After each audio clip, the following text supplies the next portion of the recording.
Hello there, and welcome to the Ask Wrexham podcast, a podcast where we answer your questions on Wrexham Football Club, Wrexham as a place, and all other sorts of things. I'm Mark Griffiths from Wrexham AFC, and firstly, this is a bit different. I don't know if you noticed, but something kind of cool happened on Saturday. And there's actually, interestingly, been a lot fewer questions than normal because everybody's too busy just making excellent statements about how things happen. So the tone of this will be slightly different because I want to give you a sense of what I've been seeing on Ask Wrexham. So Ask Wrexham, of course, hashtag ASKWXM. Use it on Twitter or Blue Sky to get in touch during games or whenever.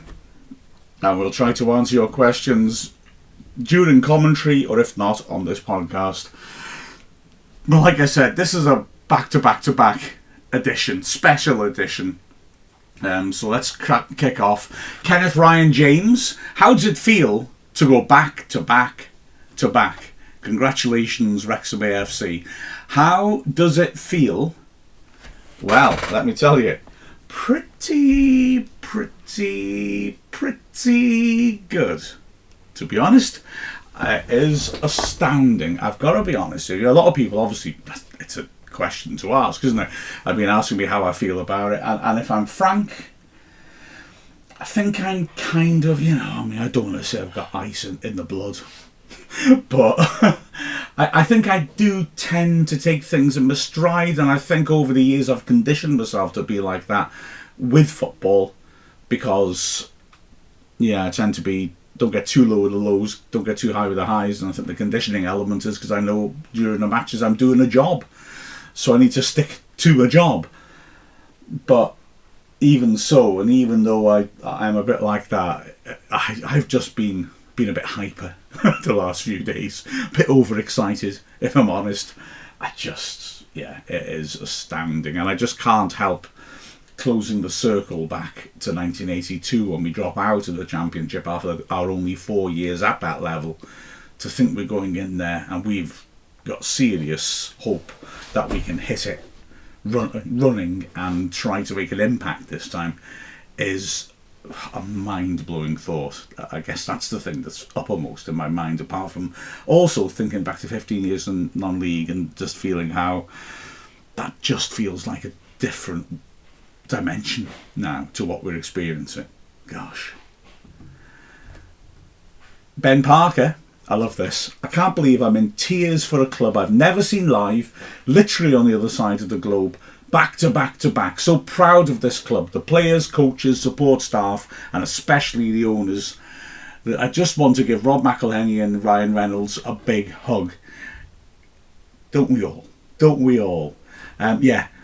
It's so wonderful how it shows the power of sport and the power of storytelling, that people like yourself who've never been here just feel so emotional about it. And you're right to point out the people who've done well, and like I said, especially the owners. We will look at a few more people who deserve praise in a moment for some of your messages, but the owners have just transformed everything and transformed Wrexham, the place itself. It's just mind-blowing. But like I said, I'm going around being all hyper. I feel there's an awful lot of people in town feeling exactly the same way. It's this welcome to Wrexham stuff. It's very, very good for your mental health, Steve Coonsley, now let's have a look at a few individual performances. Steve says we want Arthur to get his clean sheet today. That was sent in before the Charleston match.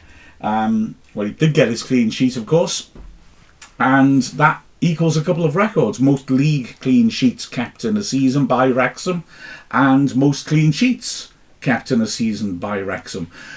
Okonkwo is not at the top of the list of the goalkeepers who kept the most clean sheets, because he did miss a little chunk of the season injured. In fact, it's interesting to see how many goalies, just shows how well they've all done standing in when needed. How many goalies have kept clean sheets? Because obviously Callum Burton has, Mark Howard has, Ben Foster has in the Virtue Trophy as well. It's really quite striking to see just how many keepers we've been able to rely on to do a good job. But yes, Arthur's had a phenomenal season. His defence have had a phenomenal season, and yeah, it's certainly a record-equalling season. If we do well on Saturday, it could be a record-beating season, couldn't it? Steve also says, and I think this is one I want to dwell on for a bit. You think Parky knew what he was doing when he built this team? Yeah, well said, Steve. I reckon he did. I mean, it's amazing. A couple of weeks ago, people naysaying, suggesting Parkinson's not the man for the job. Really? I mean, no football manager obviously has ever achieved this. 3 back-to-back promotions in British professional football. No football manager has done that with any club. This is an incredible thing to have on his CV. And I'm not disagreeing with the decisions necessarily, but I think it's a big compliment to Chris Davis, the Birmingham manager, that he won the EFL manager of the season. I mean, obviously all these things are subjective, and you could make a strong case for other people to win it. I'm not arguing against it. I think Davis is a really worthy winner because he's come in for his first job in management, in charge of a club which has an influx of money, and often that goes badly wrong initially before things settle down. He's done that exceptionally well, Davis, to manage expectations, to keep his squad going, to get the best out of those players, and to get them playing the sort of football they play, which has been brilliant to watch. So I'm not saying this is a poor decision, but it shows how well Davis has done, because Parkinson's just made history and he wasn't given the award. And likewise, you look at Gary Bowie at Burton, who has saved them. They drew their midweek game, their game in hand. They're safe now. And when you remember the mess they were in when we went there earlier in the season, wow, he's done a jaw-dropping job. You could look at Reading as well, quite frankly, I think, and say, look at them in the second half of the season. So there's a lot of people who would have been very, very worthy winners of the Manager of the Season award. Very worthy. And it's a huge compliment to Davis that he got it. But Parkinson, well, yeah, he knew what he was doing. We're on the longest unbeaten run in the league at the moment, and our longest unbeaten run of the season. Once again, he's prioritised character, and he's come up with a squad that when the chips are down and you have to perform, get results. I think that's a pretty good definition of a good manager, isn't it? I love their Sherry, only here for the Wrexhams, has a screen grab. They used the wrong intro graphics for the Charleston game, and she's put it up there. It's the Sky Bet Championship badge. And she says, coincidence? I choose prescience. Yes, that ability to see into the future by the EFL can only mean one thing. It was effects. Oh no, I didn't say that. I'm sorry, but I love that. That's crazy, isn't it? Put us in the championship already. I wonder if that would have been legally binding. Ned Canada says, my watch is alerting me to my high heart rate while not moving. Yeah, and my watch was alerting me to high decibel levels because the race course was deafening. But yeah, footy will do that to you, won't it? Your heart's pounding while you're just sitting there. I hope you're okay, Ned. Okay? I hope you're okay. Surround yourself with good people. Scoots Magoots, congratulations on your name, first of all. Says, watching on Paramount up here in Montana, but obviously I have it muted so I can listen to the home broadcast. Scoots, you're a smart guy. The squeals Mark just made for Smith's goal were incredible. Still haven't been able to settle the dog. I went super high pitched, didn't I? Yeah, it wasn't deliberate, it wasn't preconceived, but I discovered octaves I never knew I had. But it was one hell of a goal, wasn't it? I mean, what a strike, and he nailed it. You get goals like that where if your technique's good, you can actually sort of, I won't say mishit it, but you can not get the contact right and it'll still fly in. But that was the sweetest hit out of the meat of his foot you could imagine. So please forgive me for going super high pitched. Matty James now, 35 yards out, dinks it in for Smith, 1-on-1! Oh, it's there, 2-0! Right, some more performances on Saturday. Wrexham fan nails it. Big shout out to Dan Scarr. Kept a good attitude and stayed ready. Came up huge in huge games. Oh my word, that is so very, very true.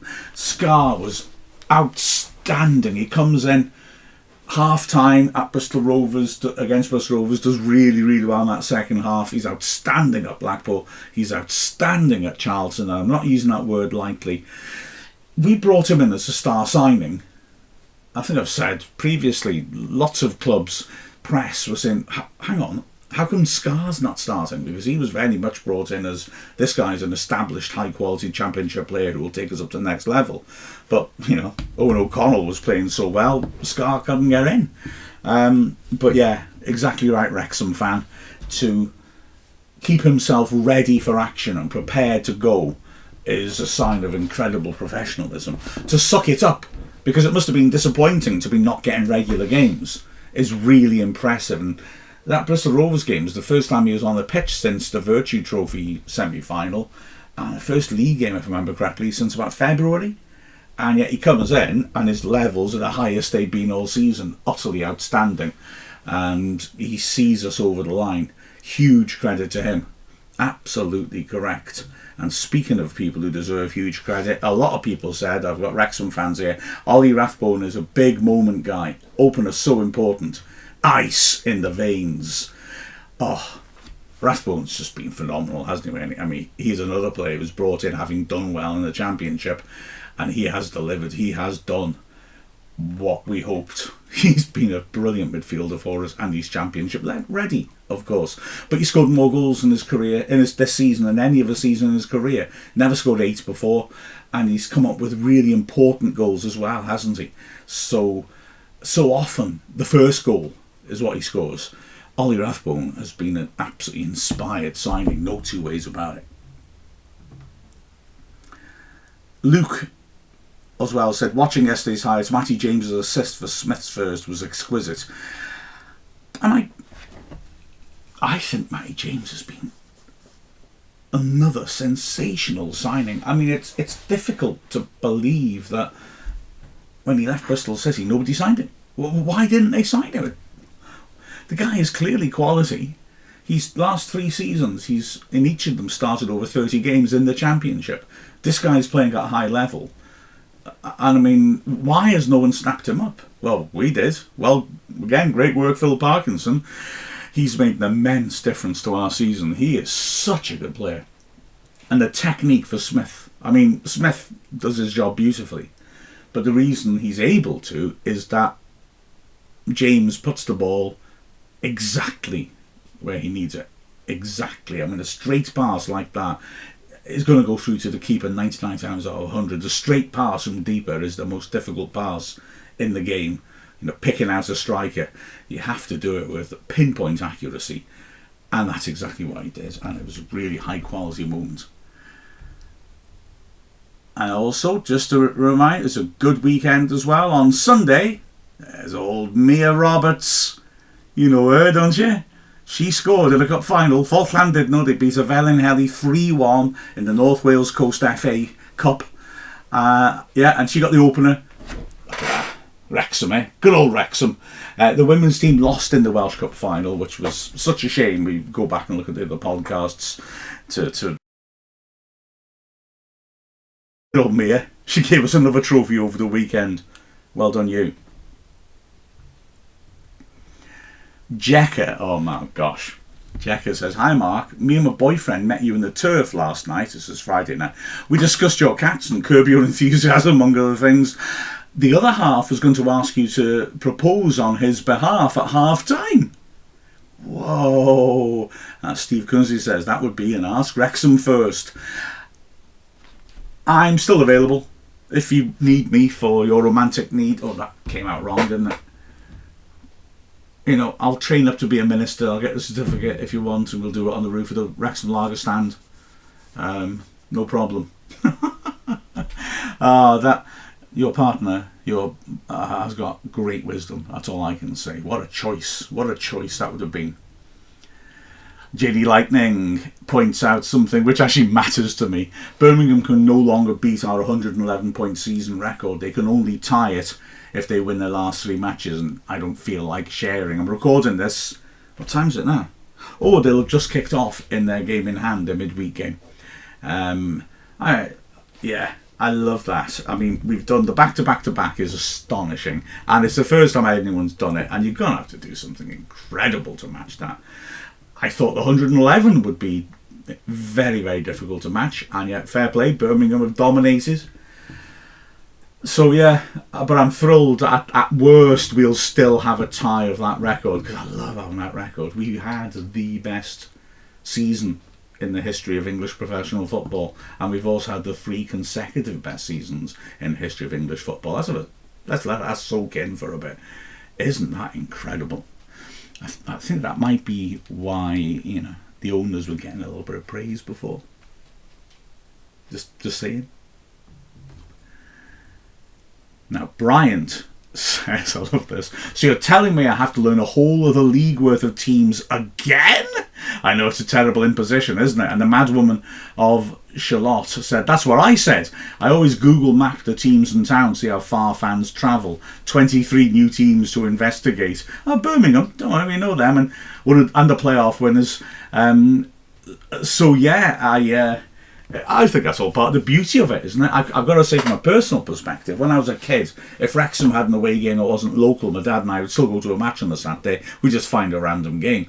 And it meant, I'm not a ground hopper. I'm not somebody who looks to make all 92 clubs and go to all their grounds. But having said that, I have by accident accumulated an awful lot of them. And funnily enough, the clubs I've missed out on have tended to be the ones currently in the Championship. So maybe I should start keeping a tally again, because I'm going to tick off, I think I thought 7 new clubs I haven't been to. That's a long time since I've been to that many new places.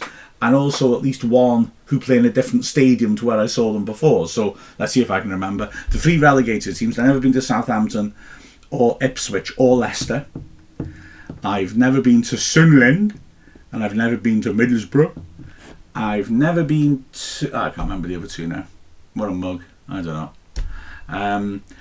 But also Swansea is the one. I've been to the old Vetch. That was a stadium and a half, and a real creaky old affair, but very characterful. But I've never been to the was it Swansea.com stadium it's called, isn't it? So yeah, there's some new ones for me. There's 2 more that I've forgotten that I've never been to. Oh, Norwich is one of them. And there's still 1 more. So it's going to be really interesting, I've got to say. I'm going to get to see a lot of new places. And I was told by the BBC guys on Saturday that when you hit the Championship, it's not just the level of competition that ramps up. The quality of catering for the press ramps up too. So I may just enjoy myself. I didn't gloss over the rest of the madwoman of Charlotte's, or Shiloh, maybe I should say, his message, saying, I'm thinking we'd be damn lucky to end up mid-table next season. What a ride. Well, maybe. I mean, it's, you can never say for sure, but I've got to say the sort of sense of, next year will be a struggle. I'm not necessarily sharing that. I mean, the owners have planned things out well. Parkinson knows what he's doing, and thus far what they've aimed to do, they've executed beautifully. I'm quite sure we're moving quicker than the owners anticipated when they bought us, but having said that, they will have plans in place for how to prepare for the Championship and how to invest, and we have the money to invest. So I think it'll be really interesting to see how we deal with it, but there's no question there'll be a coherent strategy to deal with it. So I'm looking forward to seeing what it is. Wrexham fan again. Hey, Wrexham fan, you're all over this thing. Lincoln's going to be the biggest party away now. Fancy dress even? Enjoy it, travelling Reds all. Well, of course, I'm sure you're aware in saying that, obviously, that our last ever game in the Football League before relegation to the National League was at Lincoln, and with that brilliant, ironic, dark humour football fans have, we packed out the away and we took 600 to a dead game. We were already relegated in fancy dress to celebrate our last game in the Football League. And isn't it wonderful? Isn't it beautiful symmetry that we'll now go there And it is, believe it or not, 17 years to the day since that Lincoln game in the Football League. We'll go there again and we'll celebrate genuinely, with no irony, having it made history and returned to a level, like I said, we've only been at for 4 years in our entire history. Madness, isn't it? Paul B says, do you ever get nervous before calling a big game? Right, now then, that's an interesting question. I'm going to take it on 2 levels. I suspect you're looking for one. Do I get nervous in terms of how well Wrexham will do? I reckon is where you're driving at, and I'm sort of referring you back to the previous comment about me being fairly even temperamented. I don't really all that much. I do a little. I tend to feel a little bit edgy before, how good are these opponents? When I write the previews for the club website, I'll read it and I'll think, okay, yeah, okay, I'm seeing things about them that I respect.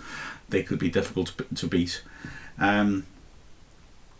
But I don't think it really goes much further than that. And once the game starts, I'm feeling, yeah, okay, look, we're able to deal with this. We'll be okay. Do I get nervous personally before broadcasting? Not anymore. Look how old I am.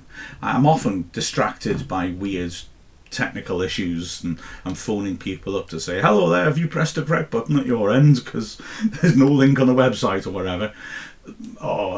So because of that, actually that's annoying, but it takes your mind off the worries of a match or broadcast, you know what I mean? Ohio Wrexham says, what an absolutely magnificent run that still continues. Can we add another 2B to continue it? It's going to be exciting to find out. I mean, all logic says no. But all logic says no to every single darn thing that has happened to this club. All logic says that, Rob and Ryan are not going to decide to buy Wrexham Football Club. We're not going to be getting these fabulous players coming in. We're not going to set a record of consecutive promotions. We're not going to have A-listers coming just to watch our team play football. Does it logically make sense? No. But can you take anything off the table at the moment? No. And that's why, in this sort of grim time, it's just awesome that Wrexham fans are at liberty to dream, because we don't know where the upper ceiling is, and that's an amazing thing, isn't it? Steve Kernsley again says, here's another reason I'm pulling for Stockport to go up with us, and it's a story from The Guardian, the night David Bowie slept on a Stockport railway platform. Now, I've read the story, and it's about Bowie before he was famous, being booked to play at a school's concert thing in Stockport, and then when he goes back to the railway station, this last train's gone, so he just sleeps in the railway station. I don't think that's enough of a reason to root for Stockport, and I know if Mr. Bowie could comment on that himself, he'd probably say, no, I don't want you to support Stockport County. That turned out more into a Jagger, didn't it, really? I'm not happy with that impersonation now. I'd like to withdraw it from the record, if that's okay. Yeah? Planet Earth is blue, and there's nothing we can do. That's better. Anyway, although he feels Planet Earth is blue, I really don't think that David Bowie was a Stockport County fan. He was from South London. It's probably the blue is referring to Millwall, not Stockport. Although I will say that when I was a teacher, there was this book that we read, and there was a phrase in it that I could not believe, where it talked about the button, the setting on a toaster. It called a brown control, and I thought this was nonsense. And I said to the kids, "What's a brown control?" And then a 12-year-old child, showing the beauty of the internet, a 12-year-old child in like 2015 says to me, "Brown control to Major Tom, eh, sir?" And I was like, oh my god, that's epic. You're a little kid, but you know Bowie. You can make puns about Bowie. That is brilliant. Brown control to Major Tom. Beautiful. So I saluted her then, and I salute her again now, even though she won't listen to hear this. I don't know. just out of interest, the playoff positions will be determined on Saturday. We know 3 of the teams, although not what order they're going to be in. And they could be in any order because there's only 2 points between them. And the top 2, Wycombe and Stockport, who are only separated by 1 goal in goal difference, equal on points, are playing each other at Wycombe. And then Charleston are 2 points behind. Their goal difference has suffered a little because some upstart punks beat them 3-0 on Saturday. So any of those 3 could change around. It's all feasible. Out of those 3, I've got to be honest and say Stockport's the one I least want to go up. No offence, Stockport County, but they're local rivals. I guess it continues the rivalry, to be fair, but I don't know, local rivals, you sort of think, yeah, I don't know. When I'm traipsing somewhere miles away, I'll probably change your mind, won't I?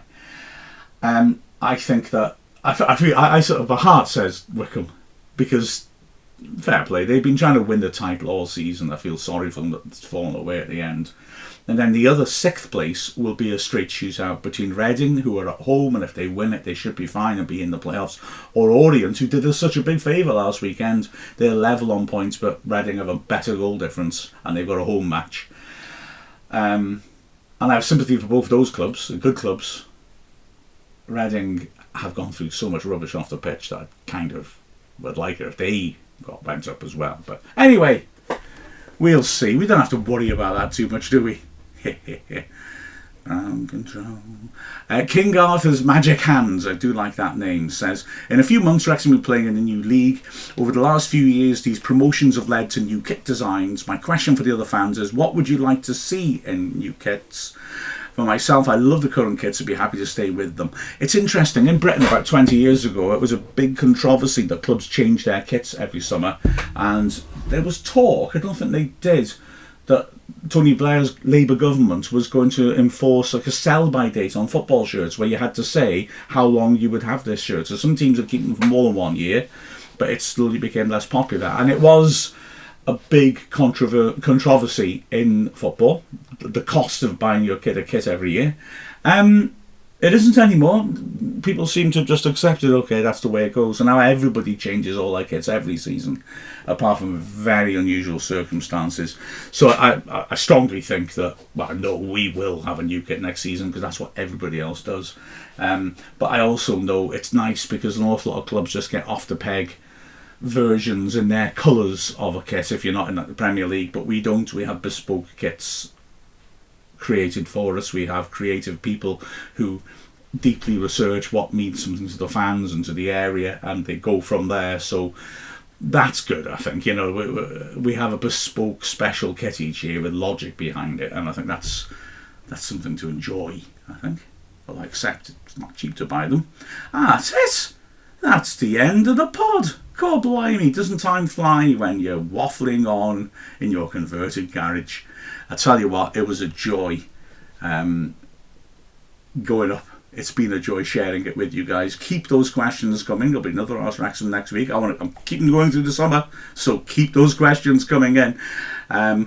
And Final Whistle Weekly will be coming out as well on Thursday, in which we'll chat about, I don't know, I'm sure something happened over the weekend. Until then, adios muchachos. I am Mark Griffiths.